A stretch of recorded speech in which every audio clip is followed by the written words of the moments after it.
উচ্চতায় পৌঁছে যাচ্ছে চীন। মানুষের জন্য জটিল সব কাজও তারা প্রযুক্তির মাধ্যমে হাতের স্পর্শ ছাড়াই সম্ভব করে তুলছে। এবার তারা নিয়ে এলো এমন এক বিমান যা পাইলট ছাড়াই উঠতে সক্ষম। মঙ্গলবার চীনের দক্ষিণ পূর্ব সিচুয়ান প্রদেশের নানচং শহরে দুটি মনুষ্যবিহীন বিমান সফলভাবে প্রথম যাত্রা সম্পন্ন করে। ফ্লাইং কারের কথা এতদিন শুধু গল্পের বইতেই শোনা যেত, এবারে তা বাস্তব করল চীন। পাইলটবিহীন এই বিমানকে তারা ফ্লাইং কার হিসেবে বর্ণনা করছে। 8টি আর্ম এবং 16টি প্যাডেল বিশিষ্ট এই বিমান উত্তর পূর্ব সিচুয়ান প্রদেশের দর্শনীয় স্থানগুলো ঘুরে বেরিয়েছে।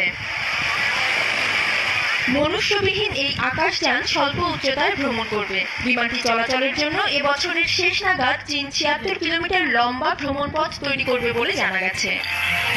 অথবা শ্রেয়সী অর্থই সময় সংবাদ।